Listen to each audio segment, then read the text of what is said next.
Linda Burney says the scope of the Voice to Parliament will be a two-way process as the PM describes it as a means to end growing unease after the US sends widely banned cluster bombs to Ukraine. At the same time, Volodymyr Zelensky marks 500 days of war.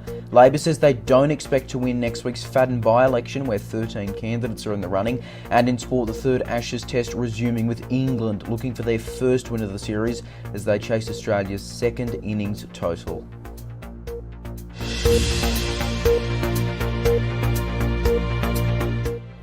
Good evening. We begin with the latest on the Voice to Parliament, and Linda Burney says the scope of the advisory body should be determined in a respectful two-way process. And the Indigenous Australian Minister has told the ABC she has faith in the Australian people to support the Voice at the referendum later this year. She's been in Tasmania today pushing for a yes vote. The latest news poll showed yes at 43 and no at 48 in the island state. Overall, no is leading in 4 out of 6 states, meaning the Voice would not pass. Prime Minister Anthony Albanese has described the Voice as a means to end.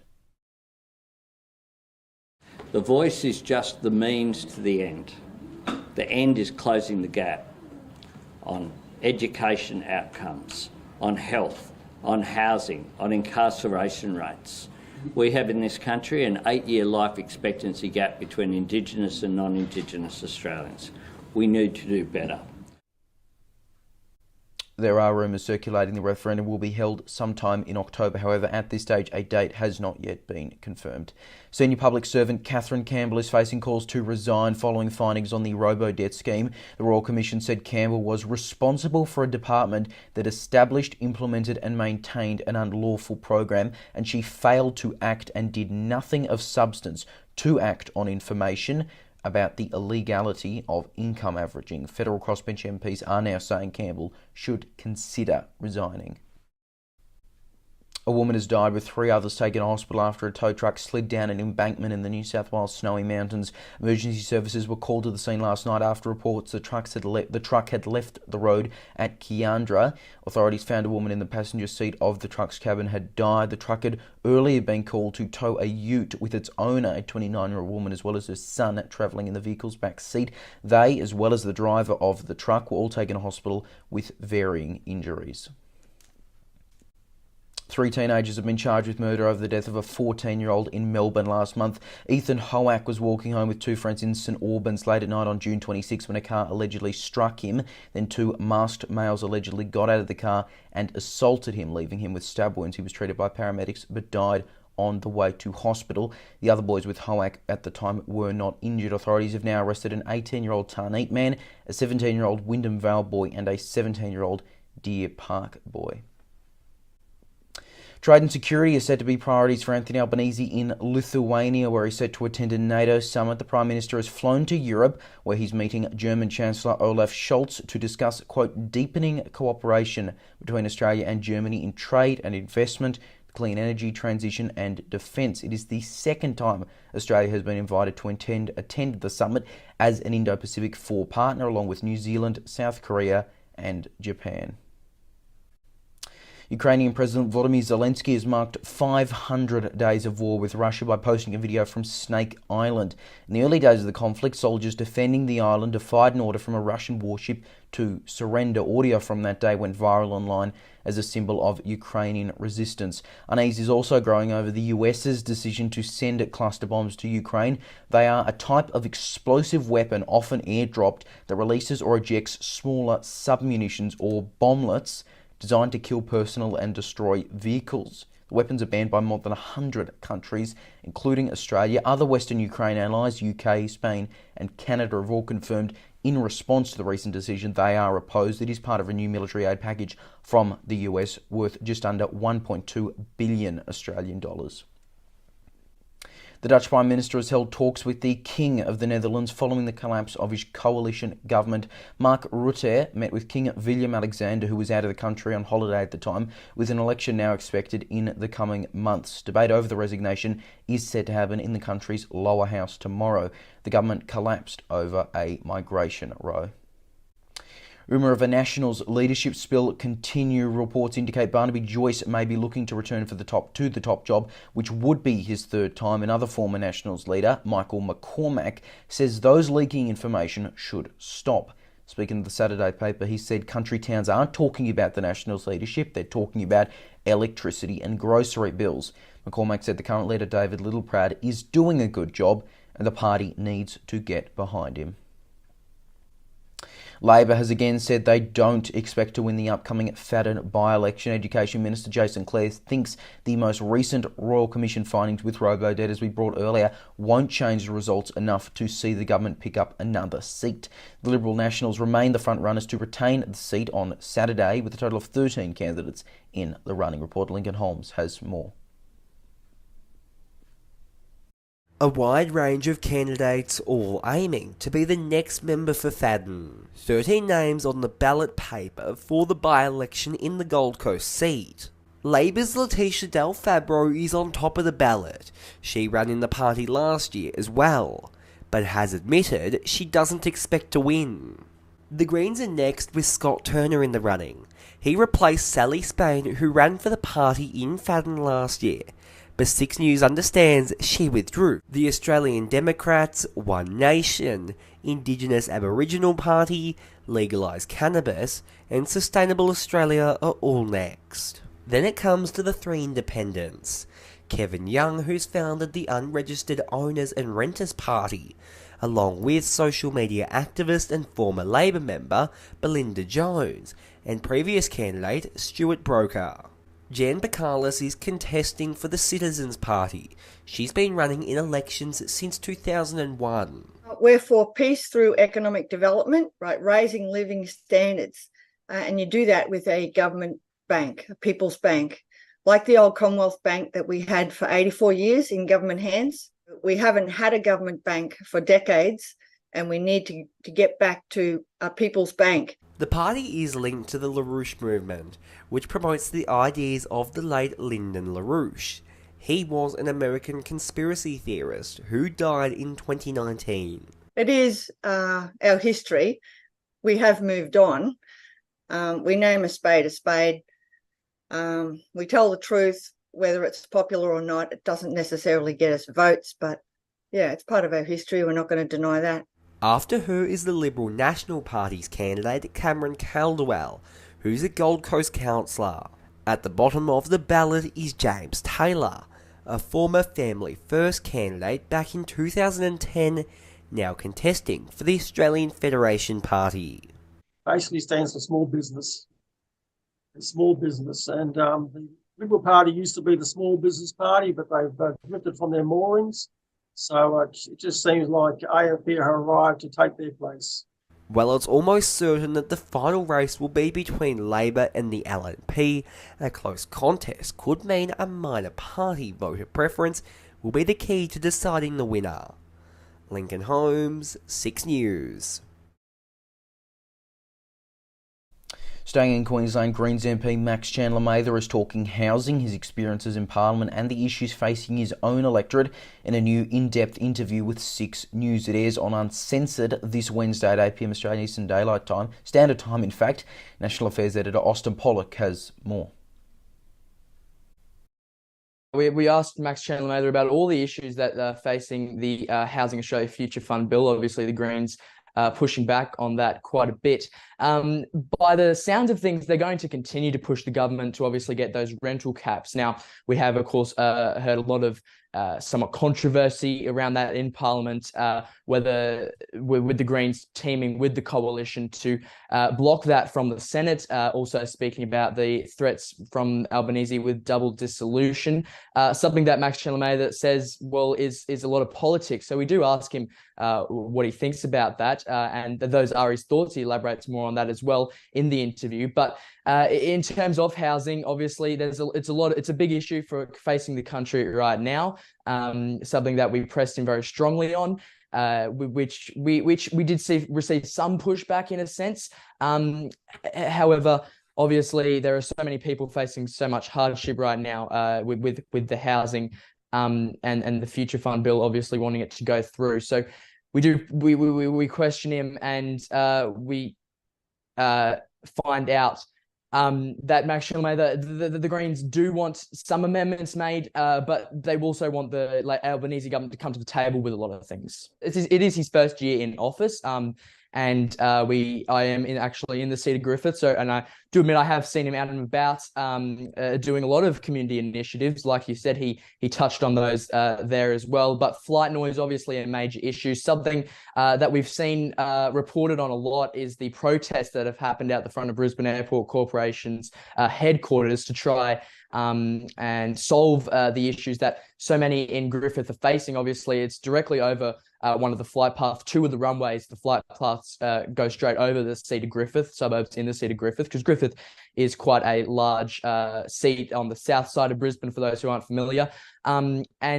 It's obviously, there are a lot of issues facing his electorate, because we've got the Brisbane 2032 Games coming up, which his electorate faces the Gabba. So we do question him. Obviously, the Greens, alongside his state counterpart, Amy McMahon, are trying to stop the closure of East Brisbane State School, which sits right next to the Gabba. But there's also a whole heap of questions about the Gabba's longevity, because obviously, the stadium's not just for the Olympics, and something that Max and the Greens are pushing for is that the stadium, that one of the major talking points that they're pushing is that it shouldn't happen just for a 4-week sporting event. But there's obviously issues around longevity for the Gabba. Obviously, the AFL's played there. I heard the other night that the teams think it's some of the worst facilities in the league. So there's obviously a lot of local issues, but there are a lot of local initiatives that he has set up within just the first year of his time in Parliament.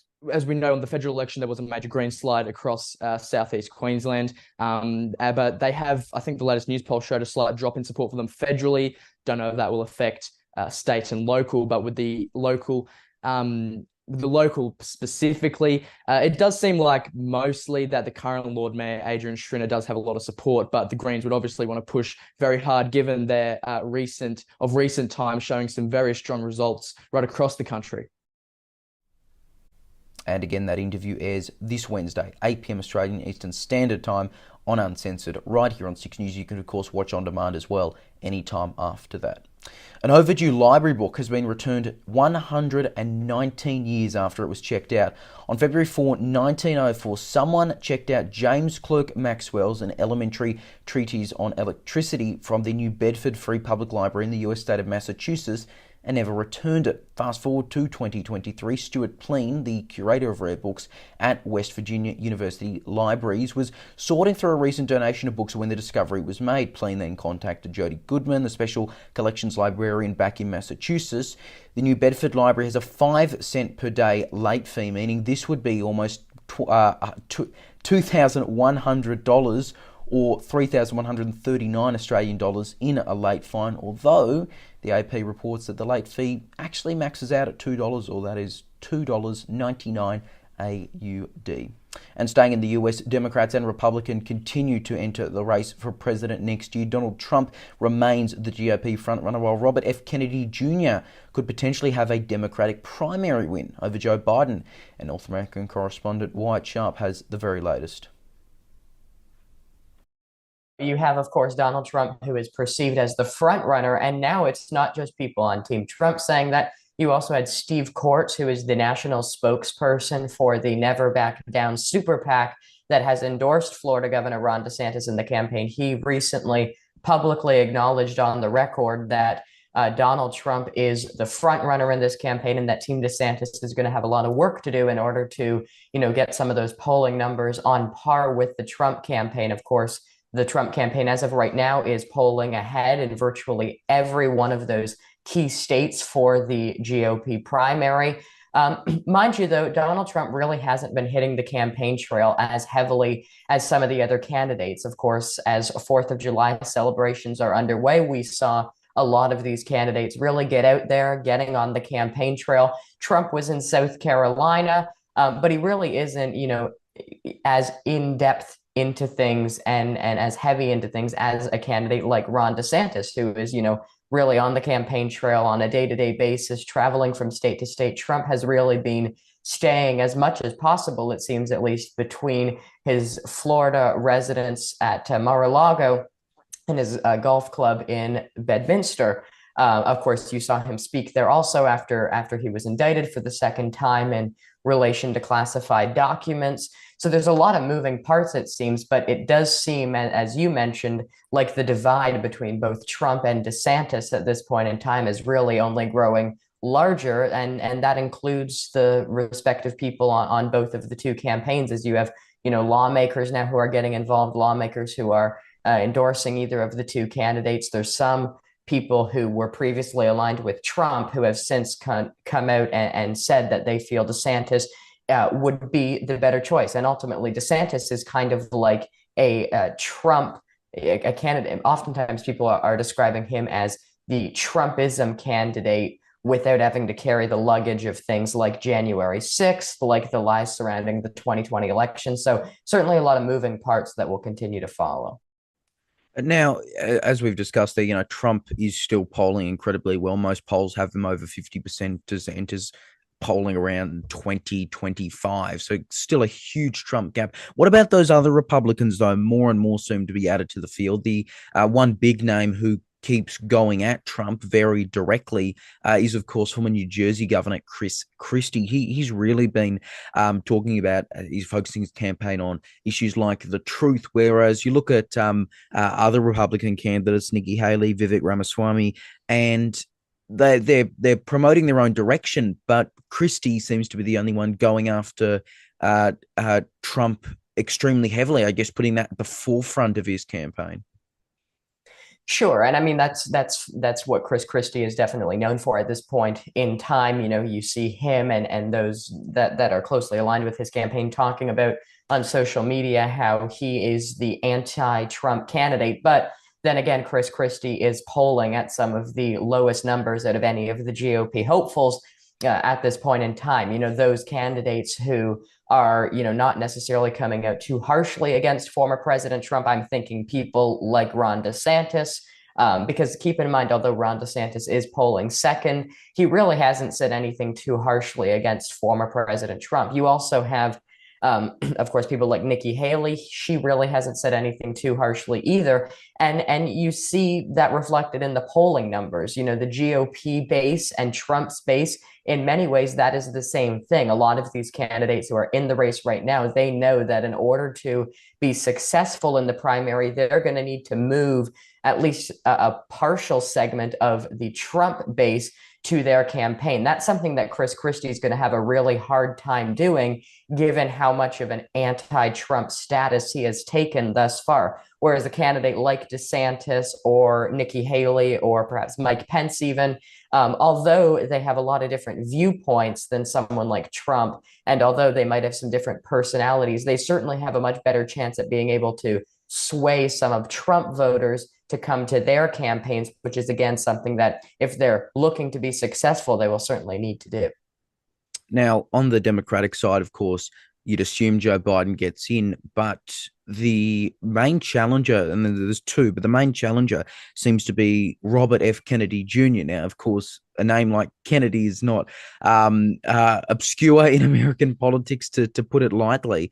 And, he's obviously somewhat controversial, his stances on vaccines in children and the like, but he's also a strong environmentalist. And interestingly, because of how the primaries are done, RFK could have some kind of win, which it sounds weird, but he actually could do pretty well in two states. And also, he's polling at about 15%, which is pretty respectable.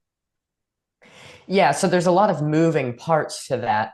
I mean, I certainly, as of right now, when you look at the actual primary states and how that could unfold, the reasoning for that is because the Democratic National Committee was looking to move the first primary state in the country. And so essentially what would happen is if, some states like New Hampshire, potentially Iowa as well, if they come out and they say, essentially disregard the DNC and what they're saying, and they move ahead with their primaries and with their caucuses regardless, that could mean that someone like Joe Biden doesn't actually make it on the ballot in those states, leaving Robert F. Kennedy Jr., who is polling second in virtually every state, the favorite at this point. Of course, you also have Marianne Williamson, a well-accomplished book author who also ran in 2020, who some people are setting their name on. But certainly, as you said, Robert F. Kennedy Jr. is kind of the second favorite at this point amongst the Democratic base. I mean, certainly he doesn't carry a lot of the current views that the Democratic Party holds today. I mean, the Democratic Party, as of right now, that modern Democratic movement, they were, of course, supportive of all aspects relating to the COVID-19 vaccine to get people vaccinated and ultimately put an end to the COVID pandemic. That's something that Robert F. Kennedy Jr. has opposed and that he has taken a different stance on than his party, than the Democratic Party. But there is some similarities. I mean, you mentioned issues of environmentalism. Robert F. Kennedy Jr. certainly is seen for having some strong stances on issues relating to that. Whether or not he actually has a chance is a different question. In many cases, you see him actually receiving more enthusiasm on the Republican side of things than the Democratic side of things for his anti-establishment, you could say, view surrounding things like COVID and the viewpoints that he took on that. Because the real question, I guess, is does he really have a future in the Democratic Party after the primary, given that he's not expected to be successful, at least in this primary? And many people are obviously answering no to that question, again, given the fact that today's Democratic Party is very different than perhaps the Democratic Party a few decades ago that RFK Jr. would have been a part of. And of course, the one his uncle and his father would have been a part of as well. Just very quickly, I think RFK Jr. has been talking about it, about trying to get on some kind of debate stage here, and that'd be pretty unorthodox. That might make it an entertaining debate, but could we actually see it realistically? Well, certainly when you look at debate as a whole, it's going to be an interesting topic. I mean, Biden and certainly as of right now, the Democratic National Committee have displayed no interest in hosting anything of this nature. RFK Jr. has said that he would be willing to, in fact, he would encourage wanting to participate in something of this nature. But I mean, it's very rare that you would have, almost unheard of, to have an incumbent president debating someone that is trying to primary them, because, you know, the Democratic National Committee, in most circumstances, it would want to show solidarity, would want to show enthusiasm behind the incumbent president. Otherwise, it's going to show a divided image on the Democratic Party, one that would not be a very strong image heading into an election cycle. Also, I'll just point out, too, on the Republican side of things with their potential debate, I mean, they have announced the requirements that you need in order to participate in a debate in their first debate that's going to be taking place in Milwaukee, Wisconsin in August. Interestingly enough, you need 40,000 unique donors to donate to your campaign, and you need 1% in, I believe it's at least 3 national polls, which is interesting because in the 2020 Democratic primary debates, it was either one or the other. They had the same requirements where you needed 40,000 unique donors or 1% in the polls, but you only had to meet one of those 2 requirements. Whereas this time around, for the Republicans, you have to meet both of them. And certainly, as of right now, a lot of the GOP candidates are taking issue with that, saying that it will limit participation in the debates and will not maximize the opportunities that they're looking for. All right, let's get to sport now. In the third Ashes Test resuming, with England looking for their first win of the series as they chase Australia's second innings total. For more, let's bring in our senior reporter, Darby Travers. Darby, how much do the English need? Yeah, Leo, England has resumed needing 224 runs to win at the start of day 4 of the 5-day test. Yesterday's play was heavily affected by rain. Australia all out for 224, with Travers Head making 77 runs off 112 balls. England was out for 5 overs overnight, making 27 runs with no wickets falling. If England do win this, they will claim their first victory of the 5-match series, but will still be down 2-1, meaning they would still have to win the other 2 tests to claim the Ashes. To netball now, and the Adelaide Thunderbirds have defeated the New South Wales Swifts in extra time to claim the 2023 Super Netball League Championship. At the end of full time, both teams were on 54, so an additional 5 minutes was added, Adelaide winning 60-59. It is their first national championship victory since 2013. And to footy, where the AFL world continues to react to that incredible goal in Port Adelaide's victory over the Gold Coast Suns last night. The 33-point victory keeps their winning streak alive now at 13 games. Connor Rozee kicked an incredible dribbler goal that some are already considering to be goal of the year.